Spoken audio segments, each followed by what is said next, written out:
The poor cleaner with a master's degree in criminal psychology silenced a ruthless mafia boss with just one word when he tried to humiliate her using Italian. Un'altra persona inutile che spreca il mio tempo. Anche l'aria che respira è uno spreco. Another useless person wasting my time. Even the air she breathes is a waste. He muttered it in Italian, not meant for anyone to hear. The casual cruelty of a man who had stopped seeing people as human beings, somewhere between his first kill and his first billion. She was working for minimum wage, emptying his trash cans. He controlled a multi-billion-dollar criminal empire, and in 3 seconds, she made him feel like the smallest person in that room. A fascinante. One word, perfectly pronounced, dripping with measured irony. A flawless Sicilian accent that cut through the silence like a blade. And Nico Castellano, the man who had built an empire on blood and fear, the boss who had never been caught off guard, froze as if he'd been slapped across the face. His right-hand man, Gianni, stopped breathing. The air in that conference room on the 58th floor turned to ice. And Elise Hartwell, the cleaning lady in the blue uniform who had been invisible to everyone in that building for 2 years, finally let herself be seen. "What did you say?" Nico turned slowly, his expression shifting from surprise to something more complicated. Not anger, something he had not felt in years. Genuine curiosity, perhaps even the first flicker of respect he had given another human being in longer than he could remember. I said, fascinating. Elise switched back to English, with the same calm she used when mopping floors. "Your pronunciation is excellent, by the way. Sicilian dialect, if I'm not mistaken. Your mother must have been from southern Italy. Northern Italians would never use that sentence structure." The silence stretched between them like a wire about to snap. "You know about my mother?" Nico's voice dropped to a dangerous whisper. Nobody mentioned his mother, ever. It was the one rule everyone in his organization knew. The one line nobody crossed. "I know nothing about you, Mr. Castellano." Elise folded her cleaning cloth carefully, methodically, like she had all the time in the world. "I only know languages, and languages reveal more than people think. Have you ever been dismissed by someone who never bothered to learn your name? Have you ever been treated like furniture, something to move around, not someone to talk to? Have you ever watched a powerful man assume he knew everything about you from a single glance at your uniform? Most people who get insulted in a language they supposedly do not understand stay silent. They swallow the humiliation. They finish their work and go home and try to forget that someone thought so little of them that they did not even bother to whisper. Elise Hartwell wasn't most people. But what would make a mafia boss insult a cleaning lady in Italian? Stay with me, because this story is about to take turns you absolutely won't see coming. If this story moved you, hit that like button and share it with someone who needs to hear it.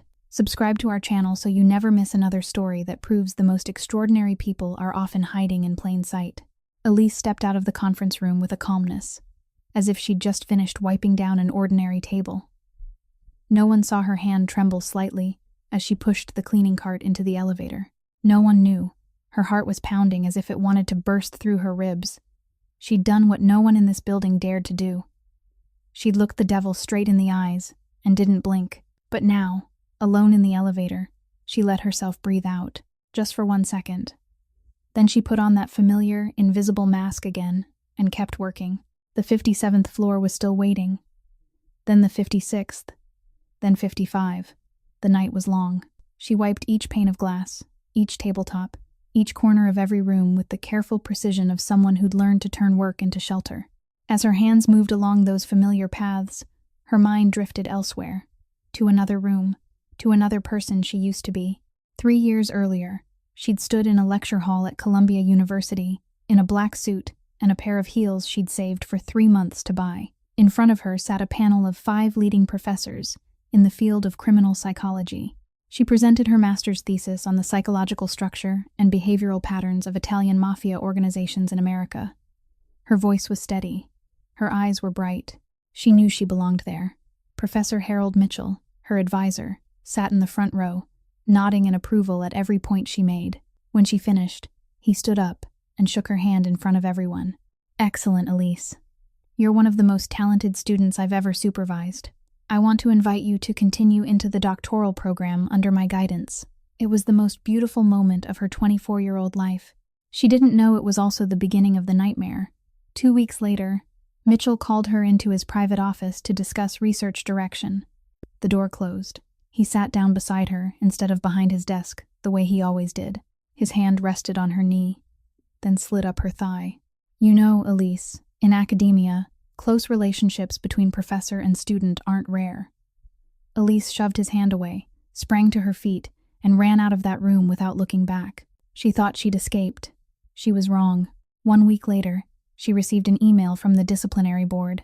She'd been accused of plagiarism. Attached as evidence were passages she'd never written, supposedly copied from an unpublished study. The signature of the accuser was Harold Mitchell. She tried to explain.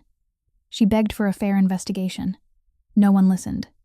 The decision came down within 3 days, so fast she could barely breathe.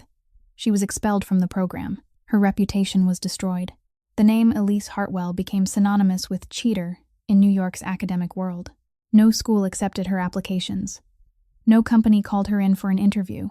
Every door slammed shut in her face, and she stood there in the wreckage of everything she'd built, unable to understand why saying no had to cost so much. The elevator chime yanked Elise back to the present, the 55th floor. She stepped out and kept working. No one needed to know who she used to be. No one needed to know what she'd lost. She was just the cleaner on the 58th floor. Invisible. Safe. At least until tonight. At 3 a.m, Elise opened the door to her small apartment in Brooklyn. It was a 1-bedroom place, with peeling walls and pipes that hissed and rattled whenever someone upstairs flushed. But it was clean, and on the shelves along the wall, hundreds of books stood in neat rows like soldiers standing guard over the real person inside her. Books on psychology, books on linguistics, books on philosophy, in English, Italian, Spanish, French. The books were the only thing she hadn't sold when everything collapsed. Jamie lay on the sofa, a heart monitor strapped to his chest, his breathing heavy even in sleep. Her little brother was only 17, but he looked like a 14-year-old child, with sallow skin and pale lips. A congenital heart condition had been eating away at him since he was still in their mother's womb. Elise gently pulled another blanket over him, careful not to wake him. He'd tried to stay up waiting for her, like he did every night, even though she always told him not to. On the kitchen table, a stack of hospital bills lay there like a cruel reminder. Elise picked them up and read the numbers she'd already memorized. They still owed $347,000. They needed another $453,000 for the heart transplant, $800,000 total. With a wage of $16 an hour, working 60 hours a week, after rent and living costs, she'd need 47 years to save that much. Jamie didn't have 47 years. The doctor said he'd be lucky to have 6 months without surgery. Elise set the bills down and looked at her brother as he slept. She remembered the day their parents died in a car accident 8 years earlier, leaving her and Jamie with a mountain of debt and not a single relative left in the world. She remembered promising Jamie she'd take care of him, that she wouldn't leave him alone. She'd kept that promise for 8 years. She wasn't going to stop now. "I'll find a way," she whispered, so softly only the darkness could hear. "I always find a way." She didn't know that way would come from the man she'd just silenced tonight. She didn't know that one Italian word in a conference room on the 58th floor would change everything. She only knew that tonight, she was still standing. And sometimes, standing was enough. At that same time, on the 60th floor of Castellano Tower, Nico walked into the penthouse. More than 400 square meters of space he called home. He called it home, but the place felt more like a museum, or a tomb. The polished black marble floors reflected the city lights from the massive glass wall, charcoal gray Italian leather sofas, a glass table without a single speck of dust. No plants, because Nico hated caring for anything that could die. No family photos, because family was something he no longer had, or no longer wanted to remember. No color, because color was a sign of life, and there was no life here. There was only Nico, alone, like every night for the past 10 years. Gianni stepped in behind him and closed the door softly. The 45-year-old man had followed Nico since Nico was a 12-year-old boy who'd just lost his mother. 21 years. Gianni knew his boss better than anyone in the world. He knew when Nico was truly angry and when he was only performing. He knew when to speak and when to stay silent. And tonight, he saw something different in Nico's eyes, something he hadn't seen in a very long time. "Do you want me to investigate that cleaning lady?" Gianni asked, his tone as neutral as if he were asking about the weather. Nico didn't answer right away. He walked to the glass wall and stood there, looking down at Manhattan spread out below like a carpet of light. Millions of people were living, breathing, loving, hating somewhere in that maze of streets, and not one of them would dare look him in the eye the way that cleaning lady had tonight. A fascinante. The word echoed through Nico's mind, not because of the sarcasm in her voice, not because of courage so reckless it bordered on madness, but because of that perfect Sicilian sound, the way she shaped every syllable, the way her tongue touched the roof of her mouth when she formed the C, the way her breath slipped out softly at the end of the word. That voice sounded like his mother, so much like her that Nico felt as if someone had reached into his chest and squeezed his heart until it couldn't breathe. An image flashed through his mind, faint as an old dream, a woman with long black hair sitting by his bed, singing a lullaby in Italian, a voice warm as summer sunlight in Sicily, a gentle hand stroking his hair, the faint scent of orange blossoms. Sleep, my son. I'm here. I'll always be here. But she hadn't been there. She'd left him alone in this world when he was only 12, and he had spent 21 years trying to forget what it felt like to be loved. Nico clenched his fists, his nails digging into his palms until they nearly drew blood. He shoved the image out of his head the way he'd done 1,000 times before. No, don't think about her. Don't be weak. Don't be that 12-year-old boy crying alone in the corner of a room again. Find out everything about her. Nico finally spoke, his voice ice cold, but with something trembling underneath. Her real name, her past, her family, her education. I want to know what she eats for breakfast and what she reads before she sleeps. I want to know everything. Gianni nodded without asking why. 15 years at Nico's side had taught him there were questions you didn't ask. In 48 hours, you'll have it all. Gianni left, closing the door, leaving Nico alone with darkness and the city lights. He stood there for who knew how long. Maybe a few minutes, maybe a few hours. For the first time in years, he wasn't thinking about shipments that had to move, enemies that had to be eliminated, money that had to be laundered, the $2,800,000,000 empire waiting for him to run. For the first time in years, his mind was completely occupied by one person, a cleaning lady making $16 an hour, a woman in a dirty blue uniform, a rag in her hand, standing in front of the most powerful mafia boss in New York, and not trembling at all. Those blue-gray eyes, eyes with not a trace of fear, eyes that looked at him as if he were just an ordinary man, and not the monster the entire city feared. No one looked at him that way. No one dared. Even rival bosses had to lower their heads when they stood before him. Even politicians, billionaires, media tycoons, held their breath when he walked into a room, but a cleaning lady didn't. A cleaning lady met his gaze and said fascinating, as if he were a specimen under glass instead of a man who could end her life with a single nod. Who is she? Nico whispered into the darkness. Who is she to dare look the devil in the eyes and not blink? He didn't know the answer, but he would. And when he did, he wasn't sure what he would do with it. Kill her because she knew too much? Or keep her close, because she was the first person in 10 years to make him feel alive? Nico Castellano, the boss of the largest criminal empire on the East Coast, stood alone in his empty penthouse, and, for the first time, admitted to himself that he was lonely. So lonely that a single Italian word from a stranger's mouth was enough to keep him awake all night. 48 hours later, Gianni walked into Nico's office with a thick dossier in his hand, nearly 5 centimeters thick. The Castellano family's intelligence web stretched across New York like invisible spider silk, touching every shadowed corner of this city. Police, hospitals, universities, banks, insurance companies, even the small coffee shops in Brooklyn. Nothing escaped their sight if Nico wanted to know, and Nico wanted to know about the cleaning lady who'd kept him awake for 2 nights in a row. Nico was standing by the window when Gianni entered, looking down at the city as if he were searching for someone among the millions below. He didn't turn when he heard the door open. Talk. Gianni set the dossier on the desk and opened to the first page. Elise Hartwell, 27 years old, born in Burlington, Vermont. Father was a construction engineer, mother was an elementary school teacher. Both died in a car accident 8 years ago on Interstate 87. A truck lost control, hit them head-on. They died on impact. They left behind 2 children, Elise, 19 at the time, and Jamie, 9, along with nearly $200,000 in debt from a house and a car. Nico still didn't turn, but his shoulders tightened slightly. Gianni continued.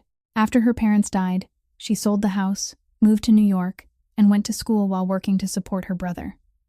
She attended Columbia University, majoring in criminal psychology. She earned a master's degree with a thesis rated excellent, in the top 5% of her class. And this is the interesting part, boss. Gianni paused for a beat. Her thesis topic was the psychological structure and behavior of Italian mafia organizations in America. She studied us, how we operate, how we think. This time Nico turned, gray eyes cold as steel as he fixed them on Gianni. Keep going. She's fluent in 4 languages: English, Italian, Spanish, and French. She learned Italian from her grandmother, a Sicilian immigrant who came to America in 1960. Her grandmother died when Elise was 15. Gianni turned the page. 3 years ago, she was accepted into the doctoral program at Columbia under Professor Harold Mitchell. 2 weeks after she was accepted, she was accused of plagiarism and expelled. Plagiarism? Nico's brow furrowed. That's the strange thing, boss. I had someone review the case file. There was no fair hearing, no chance to appeal. The decision was made within 3 days, faster than any disciplinary case in Columbia's history, as if someone wanted her out as quickly as possible and didn't want her to have a chance to speak. Gianni shrugged. Maybe she really did plagiarize. Maybe she didn't. The file isn't enough to conclude. Nico fell silent, his fingers tapping lightly against the glass desktop. After she was expelled, she couldn't find work in the field. Her reputation was ruined. No school would take her. No company would hire her. She did whatever jobs she could to survive. Waiting tables, retail, cleaning. Right now she works 2 jobs. Days, she waits tables at a small cafe in Brooklyn from 6 in the morning to 2 in the afternoon. Nights, she cleans at Castellano Tower from 6 in the evening to 2 in the morning. On average, she sleeps 4 hours a day. Gianni flipped to the final page. And this is why she works like that. Her brother, Jamie Hartwell, 17 years old, has a congenital heart condition. He needs a heart transplant that costs $800,000. Right now, the family still owes the hospital $347,000 and needs another $453,000 for the surgery. The doctor says the boy can't wait more than 6 months. Nico walked to the desk, picked up the dossier, and turned to the page with Elise's photo. An old ID picture from her time at Columbia, chestnut brown hair tied back neatly, a fine-featured face, but thin, and eyes staring straight into the camera as if challenging the entire world. Eyes without a trace of fear. The eyes of someone who'd lost everything and had nothing left to lose. Boss. Gianni spoke, careful now. She studied the Mafia. She knows a lot about how we operate, how we organize, how we make decisions. She could be a threat. Or worse, she could be a plant. The FBI has done things like that. Nico didn't answer right away. He kept staring at the photo, his finger moving unconsciously along the outline of her face. Boss? Gianni asked again. How do you want me to handle it? She's not a threat, Nico finally said, his voice low and certain. Gianni frowned. You're sure? With what she knows, with her working in our building every night, she could easily... She's not a spy. Nico cut him off, setting the dossier down. A spy doesn't work 20 hours a day to pay hospital bills for her brother. A spy doesn't sleep 4 hours a day in a broken-down apartment in Brooklyn. A spy doesn't look me in the eyes with the gaze of someone who's hit bottom and has nothing left to fear. He turned his back to Gianni and looked out at the window again. She's the most interesting thing that's happened to me in 10 years. Gianni stood there, his mouth opening, then closing. 15 years at Nico's side, through territory wars, purges, deaths, victories. He'd never heard his boss speak about anyone like that. He'd never seen that look in Nico's eyes when he stared at a photograph of a woman. He'd never heard Nico's voice soften, even slightly, when speaking of a stranger. What do you want me to do next? Gianni asked, forcing his voice back to normal. Nothing, Nico answered, still facing away. Leave her alone. I'll handle this myself. Gianni nodded, gathered the dossier, and stepped out. Before he closed the door, he looked back at Nico one last time. The most powerful mafia boss in New York stood there, alone, staring down at the city with the file of a cleaning lady in his hands. And Gianni knew, without needing to say it, that something was changing. Something was beginning. Something even Nico couldn't control. The door closed, leaving Nico alone with his thoughts and the photograph of the woman who dared to say fascinating right to his face. 3 days after their first encounter, Nico found himself on the 58th floor at 10 o'clock at night. He didn't know why he was here. He had hundreds of more important things to do. A shipment to oversee at the port, a meeting with the underbosses about the Western Territory, money that needed laundering through the new restaurant chain. But instead of doing any of it, he was standing here, in the darkness of an empty corridor, watching a cleaning lady wipe down a glass door. Elise had her back to him, her arm moving in steady circles across the glass.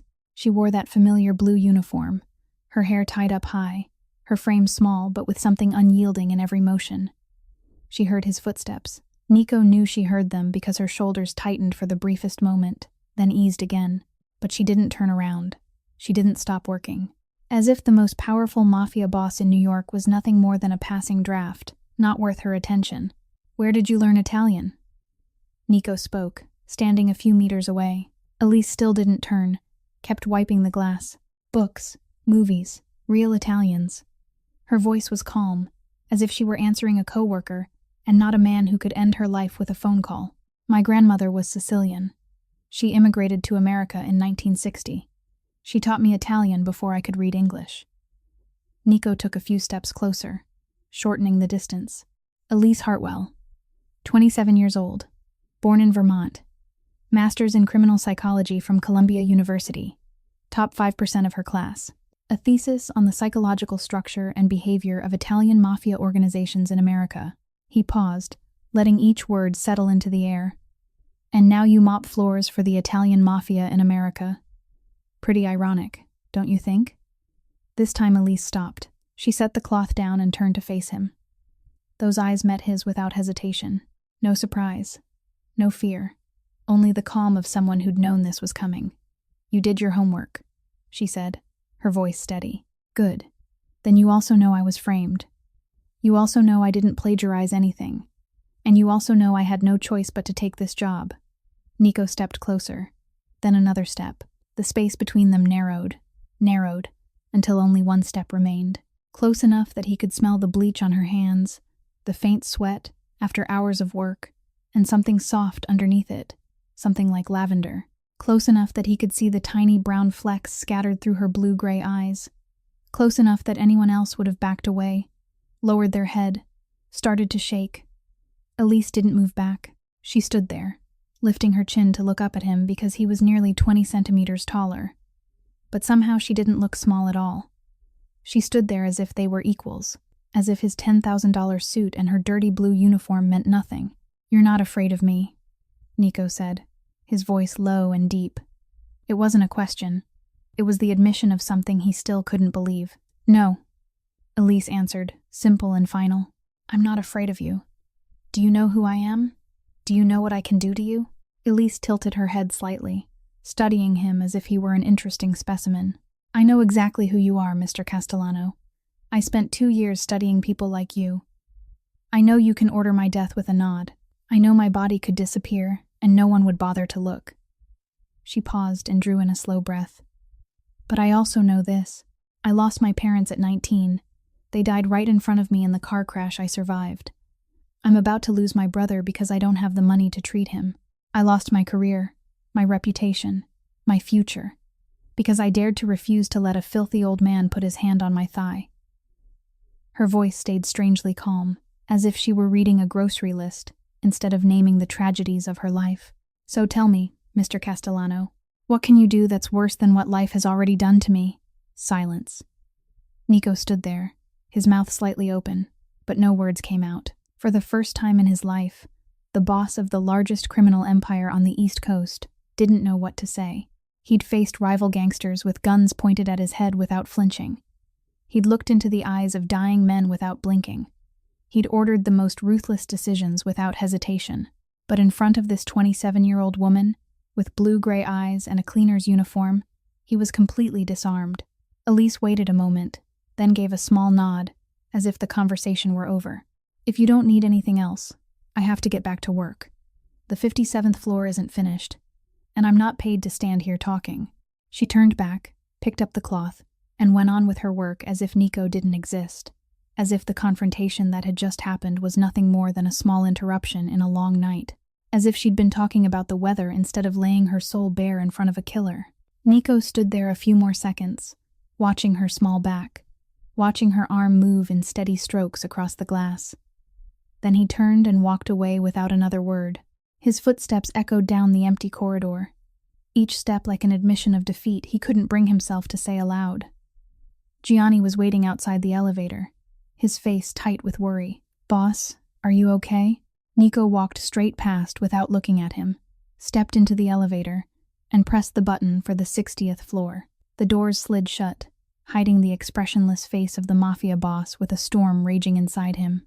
Gianni remained alone in the corridor, watching the elevator close, then turning his head to look back at the cleaning lady who was still calmly wiping the glass as if nothing had happened. He shook his head and muttered to himself, 15 years with the boss. This is the first time I've ever seen anyone silence him like that. 1 week after that confrontation, Elise was mopping the floor on the 58th level, like every other night. The clock read 9:45 in the evening. More than 4 hours left in her shift. She was used to this rhythm, used to the dull ache settled deep in her bones, used to the heaviness behind her eyes from too little sleep, used to counting down each hour until she could go home and see Jamie. Her phone vibrated in her pocket. She almost ignored it, because no one called her at this hour unless something was wrong. Then she saw the number on the screen, Mount Sinai Hospital. Her heart missed a beat. She answered, her hand shaking so hard she almost dropped the phone. "Hello, Miss Hartwell? This is the on-duty nurse from cardiology. Your brother, Jamie Hartwell, just went into critical condition. His heart rhythm is dangerously irregular. We're trying to stabilize him, but you need to come immediately." The world around Elise seemed to stop turning. The mop slipped from her hand and clattered onto the stone floor, the metallic sound echoing down the empty corridor. She didn't hear it. She saw nothing but Jamie on a hospital bed, the heart monitor screaming, doctors rushing around him, her brother, the only family she had left, the one person she'd sworn to protect at any cost. She ran. No time to put away her supplies. No time to tell anyone. She just sprinted toward the elevator, her feet barely touching the ground. "Where do you think you're going?" The sharp, icy voice made Elise stop mid-stride. Teresa Moreno, the janitorial supervisor, stood in front of the elevator with her arms crossed, her stare hard as ice. "My brother," Elise panted, her voice catching. "The hospital called. He's critical. I have to go." "Your shift isn't finished," Teresa said, not moved at all. "More than 4 hours left. Company policy is clear. Walking out without permission means you're fired. Don't you understand?" Tears gathered in Elise's eyes. "My brother could die. He's only 17. He's the only family I have. That's not my problem." Teresa shrugged. "Everyone has personal issues. If I let you go, tomorrow someone else will have a reason. Rules are rules." Elise stood there, trapped between work and her brother, between survival and blood. If she got fired, she'd lose her income. No rent money, no hospital payments. But if she didn't go right now, if Jamie died and she wasn't beside him, she'd never forgive herself. "She has an emergency. I'm allowing it." A low, cold voice came from the shadowed corridor. Elise and Teresa both turned. Nico Castellano stepped out from a dark corner, and no one knew how long he'd been standing there. His black three-piece suit looked like a ghost under the dim lights. His eyes pinned Teresa with a chill so sharp the tough woman took a step back.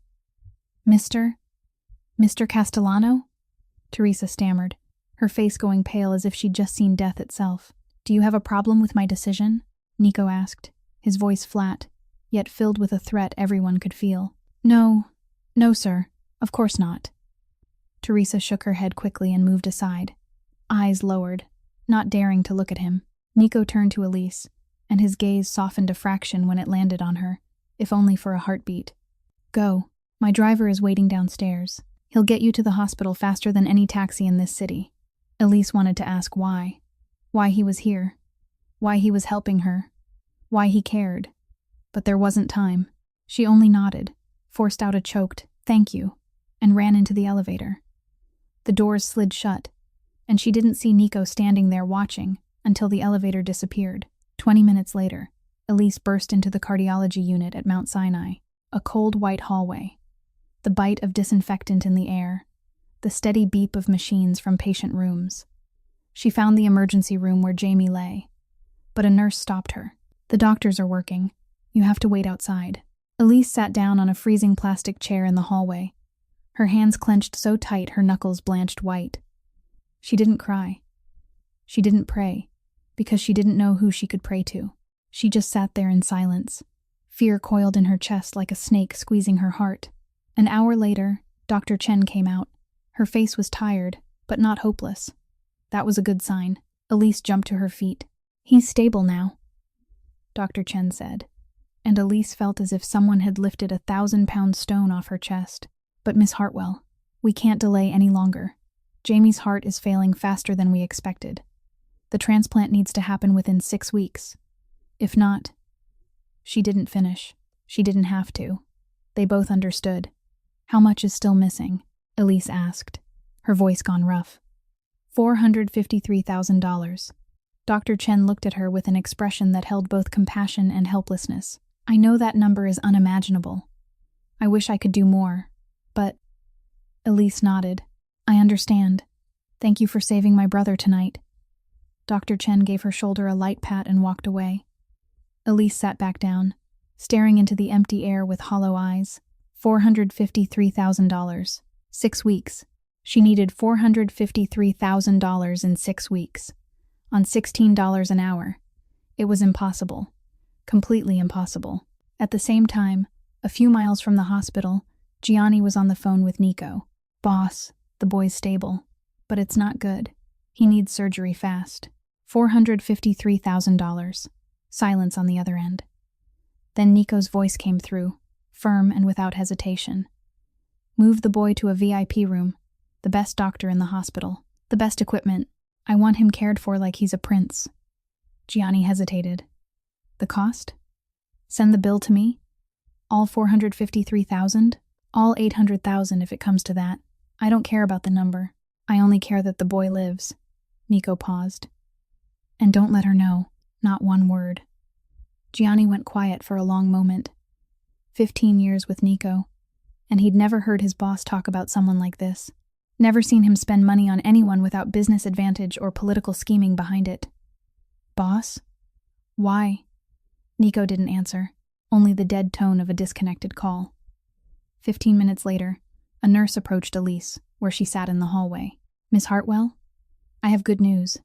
Your brother has been moved to a VIP room on the 12th floor. All treatment and surgery costs have been covered by an anonymous benefactor." Elise looked up, unable to believe what she'd heard. "What did you say?" "There has to be a mistake. I don't have that kind of money. I don't know anyone who could." "There's no mistake, Miss Hartwell. Everything has been arranged. That person asked for only one thing, that their identity remain confidential." Elise stood, scanning the empty corridor as if she might find someone in the shadows. Who? Who would pay nearly $1 million for a cleaning lady and her heartsick brother? She had no wealthy friends, no living relatives, no one in this world who cared about her except Jamie. But then she remembered the look in a man's eyes in the darkness of a corridor on the 58th floor. She remembered the cold voice that had saved her from being fired. She remembered the luxury car that had brought her to the hospital in 20 minutes instead of an hour. It couldn't be. Why would he do that? Elise had no answers. She only knew that somewhere out there, in the dark veins of New York City, someone was watching her. And for the first time in a very long time, she didn't feel completely alone. The next day, Elise did what no one in Castellano Tower dared to do. She stepped straight into the elevator, pressed the button for the 60th floor, and went to the office of the most powerful mafia boss in New York, as if she had an appointment. She didn't have an appointment. She only had burning questions in her head, and a dignity that was screaming to be answered. 2 massive security guards standing in front of the enormous oak door stopped her immediately. One of them looked her up and down with undisguised contempt when he saw the dirty blue janitor uniform. "You don't have an appointment," he said, his voice cold as ice. "Tell Mr. Castellano the cleaning lady wants to see him," Elise replied, calm but not weak. The guard let out a scoff as if he'd just heard the funniest joke of the year. "You think Mr. Castellano has time to meet?" "Call." Elise cut him off, looking straight into his eyes. "Or, I'll stand here until he walks out himself." The guard traded a look with his partner, then reluctantly lifted the phone. He spoke in a few short lines, went quiet to listen, and his face shifted from contempt to shock to pale in just a few seconds. He hung up and stared at Elise with a completely different look. "He's letting you in." The oak door opened, and Elise stepped into Nico Castellano's world. The office was as large as a small apartment, dark and cold as the man who owned it. A massive glass wall looked out over all of Manhattan, the skyscrapers like enormous candles in the night. The furniture was dark, expensive, and yet held not a trace of warmth. No family photographs, no plants, no sign at all that a real human being truly lived and worked here. Nico sat behind a gleaming black wood desk, not standing when she entered. He watched her with expressionless eyes, as if waiting to see what she would do next. "What do you want with me?" Elise walked to the middle of the room and stopped, standing straight, not bowing her head, not showing fear. "It was you, wasn't it? The one who paid the hospital for my brother. The one who moved him to a VIP room. The one who covered the entire cost of the surgery." Nico looked at her, his face unchanged. "I don't know what you're talking about. Don't lie to me, Mr. Castellano." Elise took another step, her voice hardening. "I can endure a lot. Poverty, humiliation, working 20 hours a day, being treated like trash. But there's one thing I can't endure, and that's pity.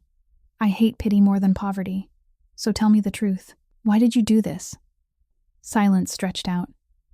Nico studied her for a long moment, as if weighing something. Then he rose, walked to the glass wall, and turned his back to her. "It wasn't pity.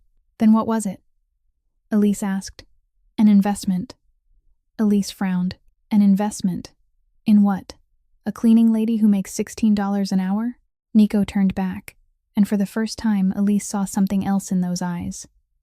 Not the ruthlessness of a mafia boss, not the contempt of a powerful man, but exhaustion, loneliness, the emptiness of someone who had everything and yet had nothing. "Do you know how many people surround me every day?" he asked, his voice low and distant. "Hundreds, sometimes thousands. They bow their heads. They say, 'Yes, sir.' They tell me what they think I want to hear. They laugh when I make a joke, even if it isn't funny.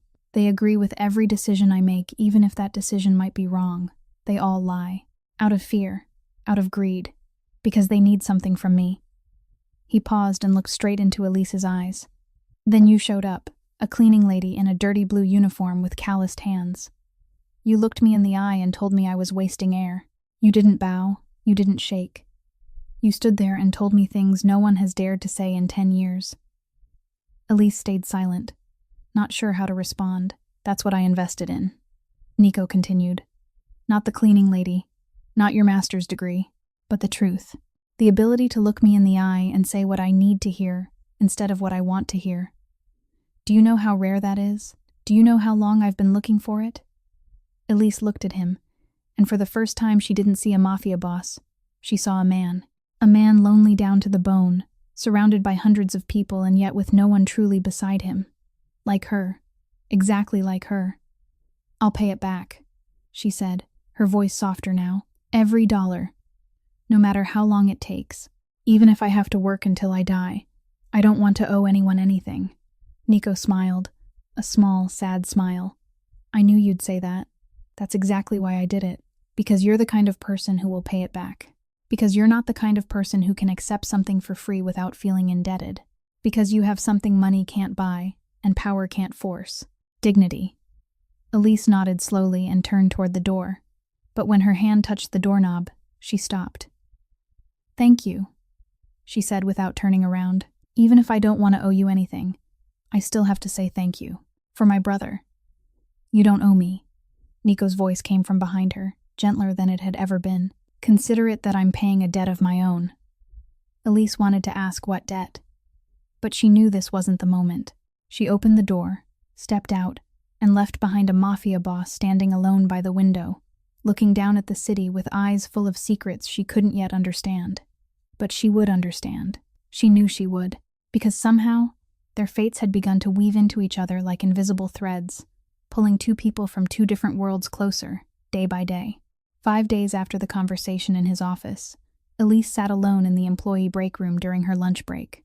The small room, with its old plastic tables and a vending machine in the corner, wasn't anything fancy, but it was the only place she could steal a few minutes of quiet between two shifts. In her hands was a worn, leather-bound book, its pages yellowed by time. Il Principe, by Niccolò Machiavelli, the original Italian edition her grandmother had left behind. She'd read it dozens of times, and every time she found something new, as if Machiavelli were speaking to her across 5 centuries. Footsteps sounded in the hallway, and she knew who it was before the door even opened. Those steps were too confident, too decisive to belong to any ordinary employee. She didn't look up. She kept turning the pages. "Do you truly have nothing to do, Mr. Castellano?" Nico stood in the doorway for a moment, as if weighing whether he should step inside. Then he walked in, pulled out the plastic chair across from Elise, and sat down. A mafia boss who owned an empire worth nearly $3 billion sitting on a cheap plastic chair in an employee break room. The image was so contradictory it was almost absurd. "My company," he said evenly. "I go where I want." Elise finally looked up, one eyebrow lifting. "And you like coming to a break room that smells like burnt coffee and bleach?" "I like coming to a place where someone reads Machiavelli in the original Italian." Nico's gaze settled on the book in her hands. "Il Principe. Why do you read Machiavelli? To learn how to manipulate people?" Elise turned to the next page, her eyes still on the text. "To understand how other people manipulate. The difference matters, Mr. Castellano. Call me Nico." She looked at him for a moment, then gave a small nod. "All right, Nico. And what have you learned from Machiavelli?" Elise closed the book and set it on the table between them. "That he's been misunderstood for 500 years. People think Machiavelli teaches you how to become a monster, how to be ruthless, deceitful, manipulative, but what he really teaches is how to survive in a world full of monsters. He wasn't evil. He was simply realistic, living in a brutal time." Nico went quiet, studying her with eyes that were hard to read. "You have an interesting way of seeing things." "I have a master's degree in criminal psychology." Elise shrugged. "Seeing things from a different angle is my job. Or rather, it used to be. How many times have you read it?" 15, maybe 20. Elise tilted her head. "What about you? A man like you has surely read Il Principe. How many times?" Nico didn't answer at once. He looked at the book, then out the window, then back at her. 10, maybe more." "And who do you think you are in it?" Elise asked, her voice gentle but sharp. "The ruler who is loved, or the ruler who is feared? Machiavelli makes it clear," Nico replied, his voice tightening. "If you have to choose one, it's safer to be feared than loved." Elise nodded slowly, as if confirming a hypothesis forming in her mind. Then she folded the book fully shut, placed both hands on the table, and looked straight into Nico's eyes with the gaze of a psychologist studying a patient. "No," she said, calm but certain. "You didn't choose to be feared because it's safer. You chose to be feared because you're afraid to be loved." Nico froze, as if someone had dumped a bucket of ice water over him. "What did you say?" "You heard me." Elise didn't flinch, didn't break eye contact. "You built a wall around yourself. You don't let anyone close. You don't let anyone touch you. You think it's because you're strong, because you don't need anyone, because you're a powerful boss who can't be hurt. But that's not it." "Elise." Nico's voice dropped, sounding like a warning. "You built that wall not because you're strong," she continued, her voice steady, "but because you're afraid. You're afraid of being hurt, afraid of loss, afraid of someone getting close enough to see the real man behind the mafia boss, afraid that if you let someone love you, they'll leave you alone. Just like..." She stopped for a beat, and when she spoke again, her voice was softer, almost a whisper. "Just like your mother did." Silence. Then Nico slammed his hand down on the table with such force the whole room seemed to shake. The plastic cup on the table tipped over, water spilling everywhere. His eyes burned with a fury Elise had never seen. "Don't," he roared, his voice like thunder. "Ever mention my mother."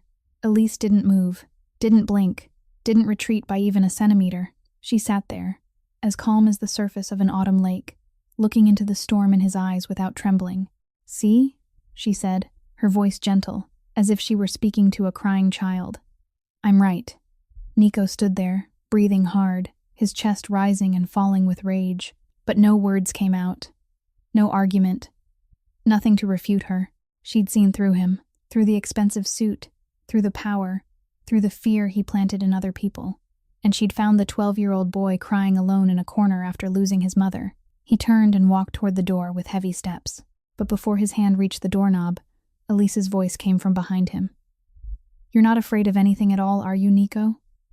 He stopped, not turning around. "I'm afraid," Elise said, her honesty almost painful. "I'm afraid of losing my brother. That's the only fear I have left. I've lost my parents, lost my career, lost my reputation, lost my future. I've got nothing left to lose but Jamie. And every day I wake up with the fear that today could be the last day I still have him." Silence. "And you, Nico Castellano, the most powerful mafia boss in New York, the man the whole city fears?" Her voice softened, nearly a whisper. "What's your only fear?" Nico stood there for a long time, his back still to her. His shoulders trembled slightly, a small vibration that maybe no one else would have noticed, but Elise noticed. Because she'd been trained to read body language. Because she'd spent 2 years studying men like him. Because somehow, she'd begun to understand him. He didn't answer. He only opened the door and walked away, leaving Elise alone in the employee break room with Il Principe and questions without answers.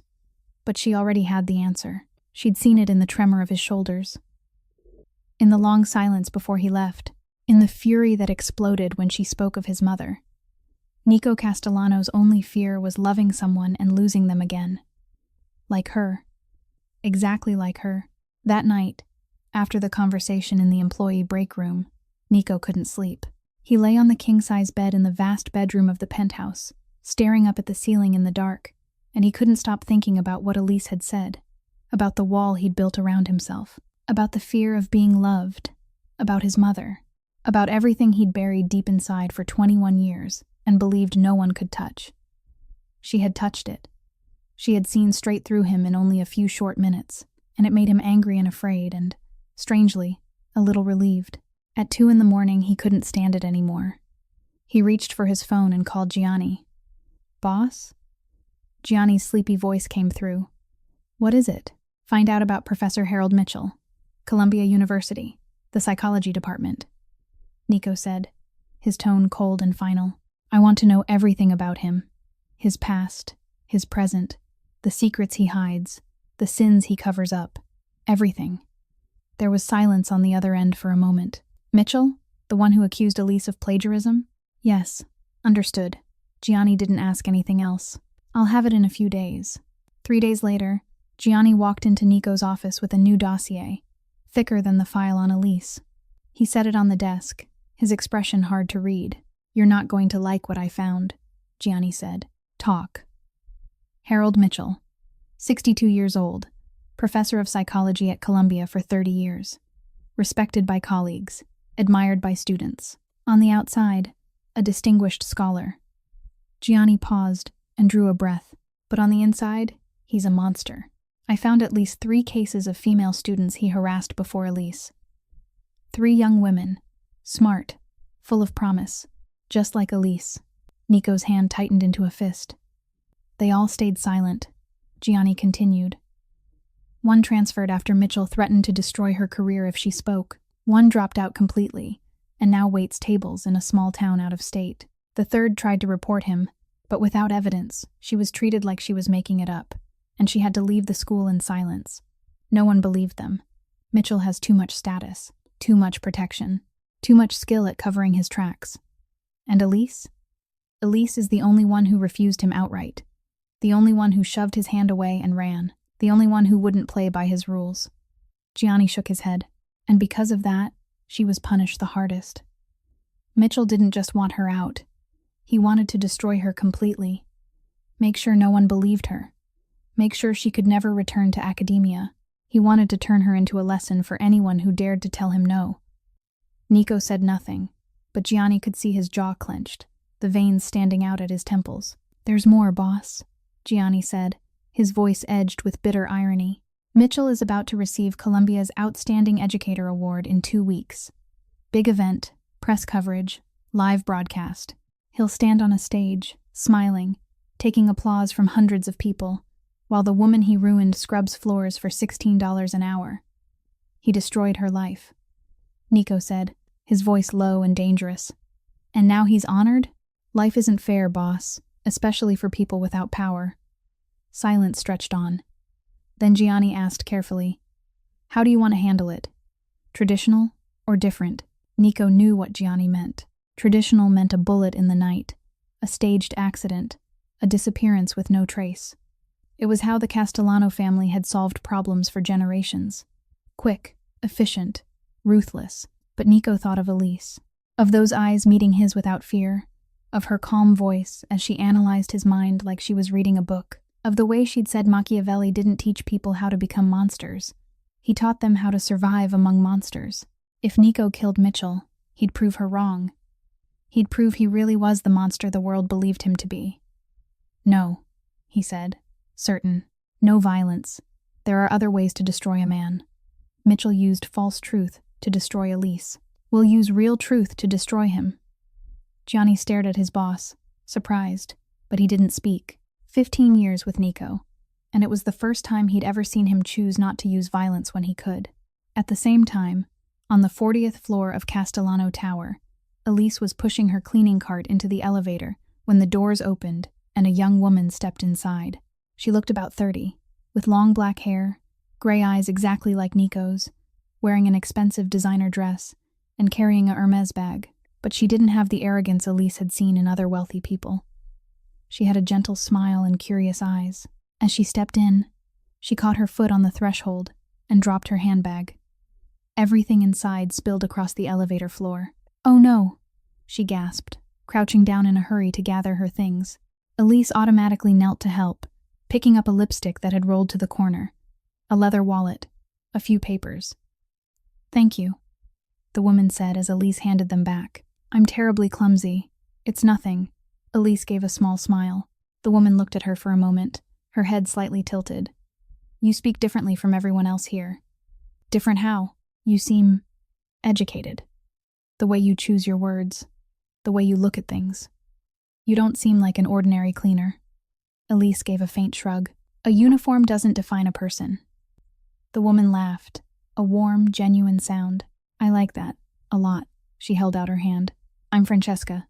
Elise shook it. "I know who you are. Mr. Castellano's sister." Francesca blinked, surprised. "And you still talk to me normally?" "Most people either fear me because of my brother, or flatter me because they want something." "I'm not good at either," Elise said. Francesca studied her for a long moment, then smiled. "I understand why now." "Why what?" "Nothing." Francesca shook her head, still wearing that mysterious smile as the elevator doors opened. "It was very nice to meet you, Elise." That evening, Francesca called Nico. "Do you know the cleaning lady on the 58th floor? I met her today." "And?" Nico tried to keep his voice indifferent, and didn't entirely succeed. "She's special, Nico. It's the first time someone has spoken to me not because I'm a Castellano. She looked at me like I was just a normal person. Do you know how rare that feels?" Nico didn't answer, but Francesca knew he was listening, and even through the phone, she could tell something in her brother had changed, something she hadn't seen in a very long time. Over the next 2 weeks, a strange routine began to take shape inside Castellano Tower. Every night, Elise worked. Nico happened to appear, first on the 58th floor, where they'd met for the first time, then the 57th, then the 55th, as if he were lowering his defensive wall, one floor at a time, one night at a time. No one said it out loud. No one admitted these meetings weren't accidents at all. But they both knew, and they both kept showing up. Their conversations changed too. No more sharp challenges, no more tense standoffs. Instead, there were real talks about books, about philosophy, about life, about things they'd never told anyone else. One night, while Elise was wiping the glass on the 56th floor, Nico walked in with 2 cups of hot coffee in his hands. He handed one to her without a word, and she took it without asking. They sat down on the old sofa in the break room, looking out the window where Manhattan sprawled below like an endless carpet of light. "Tell me about your grandmother," Nico said, his voice gentler than usual. "The one who taught you Italian." Elise took a sip of coffee, her gaze drifting far away. Her name was Maria Rossi. She was Sicilian, born in a small village near Palermo. She immigrated to America in 1960, when she was only 20, with a small suitcase and not a penny to her name. She smiled at the memory. "She taught me Italian before I could read English. She said language is a door. Every new language is a new world. When I learned Spanish, she was happy as if I'd found treasure. When I learned French, she cried because she was so proud. Is she still alive? She died when I was 15. Cancer. Elise drew a slow breath. Sometimes I still talk to her in Italian. When I'm lonely, when I'm afraid, when I don't know what to do. I know she can't hear me anymore, but talking to her makes me feel less alone. Silence for a moment. Then Nico spoke, his voice low and distant, as if it were coming from somewhere deep inside memory. My mother was Sicilian too. She had the most beautiful singing voice I've ever heard.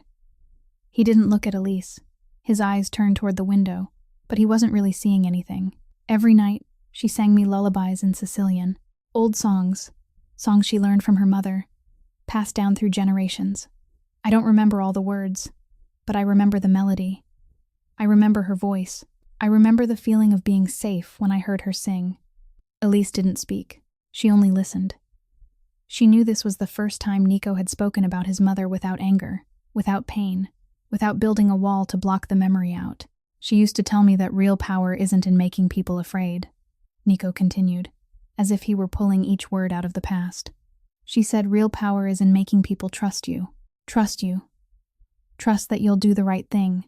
Trust that you'll protect them. Fear can control people, but only trust can conquer their hearts. She sounds extraordinary. She was the most extraordinary person I ever knew. Nico nodded, and I forgot what she taught me. For 21 years, I forgot completely. I became what she never wanted me to become. A man people fear instead of trust. Why do you remember now? Nico turned and looked at Elise, gray eyes meeting blue-gray in the dim light. Because of you. Because that night, when you said one Italian word with a perfect Sicilian accent, it was like I heard my mother again. Not because you're like her, but because you speak Italian as if you love it, as if every word is a gift and not a weapon, like my mother. Exactly like my mother. Elise didn't know what to say. She only sat there, the warm coffee in her hands, feeling the weight of the moment. The most powerful mafia boss in New York was sitting beside her, opening himself up about a mother he'd lost, about memories he'd buried for 2 decades, and she, a cleaning lady making $16 an hour, was the only one allowed to hear it. You know, she said after a while, you're different from what I thought. Different how? I thought you were only a cold boss, a machine of power without a heart. But you aren't cold, Nico. She used his name for the first time with a natural ease, no longer Mr. Castellano, formal and distant. You're just frozen. Nico frowned. Is there a difference? There is. Elise gave a small smile. Frozen can thaw, cold can't. He looked at her for a long moment, and for the first time in 21 years, he smiled. Not the cold smile he gave business partners, not the fake smile he gave flatterers, but a real smile, small and rare, like the first sunlight after a long winter. A few floors away, Gianni stood in the darkness of a corridor, watching through the security cameras. He pulled out his phone and called Francesca. Can you believe it? The boss just smiled. A real smile. I haven't seen him smile like that since his mother was still alive. On the other end, Francesca was silent for a moment. Then she spoke, her voice gentle and warm. Maybe she's what my brother needs. Someone who isn't afraid of him. Someone who sees the man behind the boss. Someone who can make the ice melt. Gianni looked back at the camera feed, where Nico and Elise were still sitting beside each other in the employee break room. 2 small figures inside a towering city, 2 lonely souls finding each other where no one would have expected. I hope so, he whispered. I hope so. The night before Columbia's Outstanding Educator Award ceremony, Nico sat in his dark office, staring at the thick dossier on the desk. The Castellano family's intelligence network had worked without rest for 2 weeks, and the results lay right in front of him. Mitchell's emails to his victims, full of subtle threats disguised as a teacher's concern. The messages he'd sent to colleagues, discussing how to cover it up. Recordings of closed-door departmental meetings, where Mitchell lobbied to have Elise expelled before she could open her mouth. Statements from the 3 earlier victims, young women who'd been forced into silence for years because no one believed them, because no one protected them, because they were afraid. Gianni stood beside him, waiting. Do you want me to send someone to see Mitchell tonight? A small accident before the ceremony could. No. Nico cut him off, decisive. I already told you. No violence. Then what are you going to do? Nico looked at Gianni, eyes cold as steel, but with something else buried deep underneath. Mitchell used false truth to destroy Elise. He invented a plagiarism story, manufactured fake evidence, ruined the reputation of an innocent woman. I'm going to use real truth to destroy him. No guns, no blood, just the truth. He pushed the dossier toward Gianni. Send copies to the 5 biggest newspapers in New York: The Times, The Post, The Daily News, The Wall Street Journal, and The New Yorker. Make sure they receive it at exactly 8 o'clock tomorrow morning, 1 hour before the ceremony starts. And Gianni, don't leave a single trace that leads back to us. This is the victim's story, not the Castellano family's. Gianni nodded and picked up the file. Before he left, he turned back. You know this might not be enough to put him in prison, right? The law doesn't always stand on the side of justice. I don't need him in prison, Nico replied, his voice cold. I just need the whole world to see his real face. The worst prison isn't behind bars. It's living in a society that knows exactly who you are and despises you for it. The next morning, Columbia University's Grand Hall was packed. Professors, students, donors, reporters, all of them there to watch Professor Harold Mitchell receive the most prestigious award of his career. Mitchell stepped onto the stage in an expensive suit, a confident smile, the proud eyes of a man who believed he was untouchable. He was certain no one could reach him. He was wrong. Just as the host was about to announce the award, every phone in the audience vibrated at once. A text message, an email, news alerts, all carrying the same headline: Columbia professor accused of sexually harassing multiple students. New evidence reveals a pattern of abuse spanning decades. The room began to stir. Whispers spread like waves. People looked down at their screens, then up at Mitchell, then back down again. The smile on Mitchell's face faded as he realized something was wrong. He pulled out his phone, read the news, and his face went white as paper. His emails, his messages, the victim's statements, everything exposed to the light, down to every word, with nothing left to hide. The ceremony was canceled in the middle of it. Mitchell was escorted off the stage under the jeers of the crowd. Reporters swarmed him, camera lenses aimed at his face like gun barrels. But there were no bullets, only the truth, and the truth was enough to finish him. 1 week later, Mitchell was fired.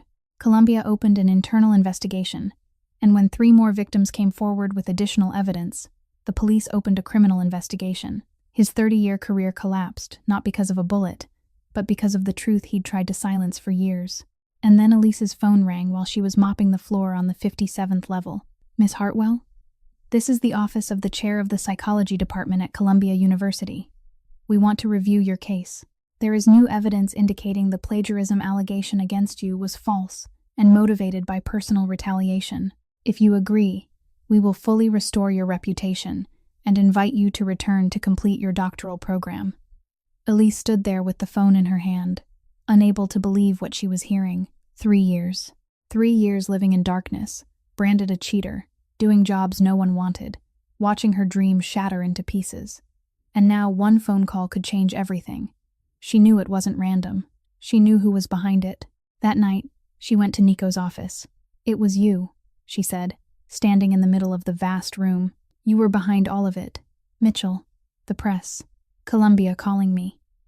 Nico sat behind his desk, his face unreadable. I don't know what you're talking about. You're a terrible liar, Mr. Castellano. This time, Nico didn't deny it. He smiled, a real smile Elise had begun to recognize. Maybe I don't want to hide it from you. Why? Elise stepped closer, her voice trembling slightly with emotion. Why did you do all of this for me? The hospital money? Mitchell? Columbia? Why? Nico stood and walked toward her, closer than ever. The distance between them shrank to only a few steps. Manhattan's lights flickered behind him like a curtain of stars. Because you deserve to be seen, he said, his voice low and sincere. Not as a cleaning lady, not as the victim of a disgusting man, but as who you truly are.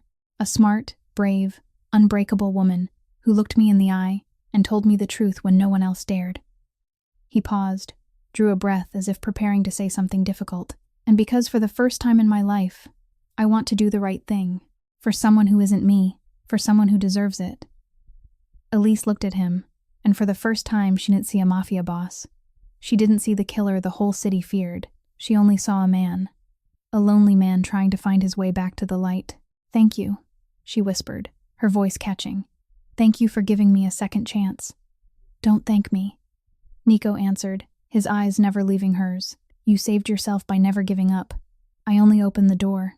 You're the one who walked through." They stood there in that dark room, with Manhattan spread out below, two people from two different worlds standing at the edge of something new. Something neither of them had planned, something terrifying and beautiful at the same time. No one knew who spoke first. But in only a few days, the story of boss Nico Castellano and the cleaning lady on the 58th floor had become the favorite whisper of the entire Castellano empire. People murmured in closed-door meetings. They traded loaded looks when Nico walked past.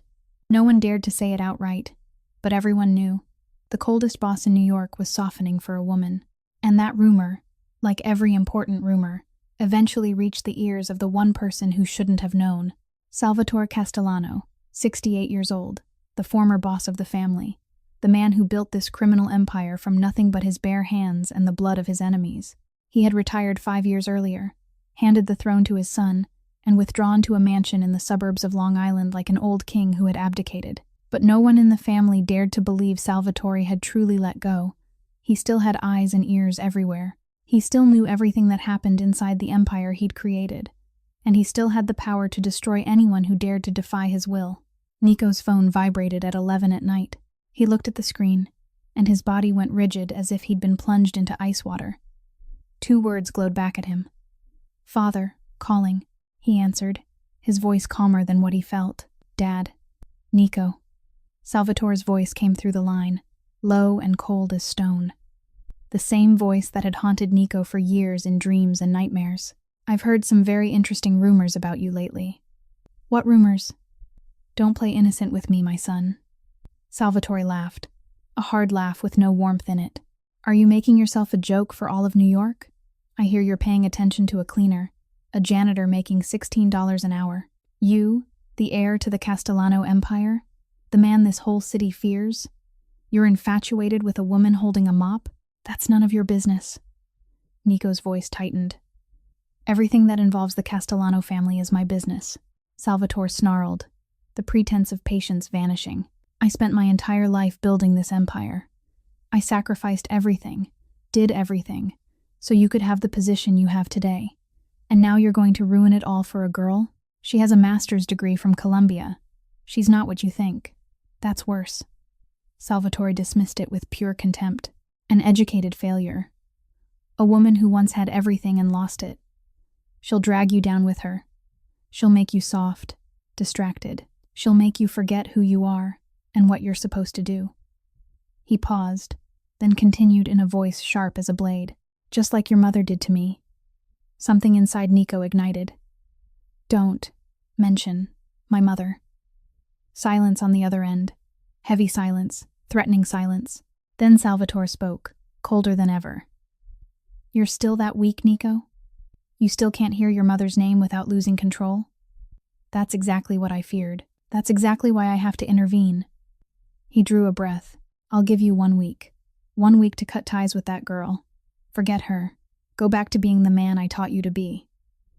"And if I don't, then I'll handle it myself," Salvatore replied, as calmly as if he were talking about the weather.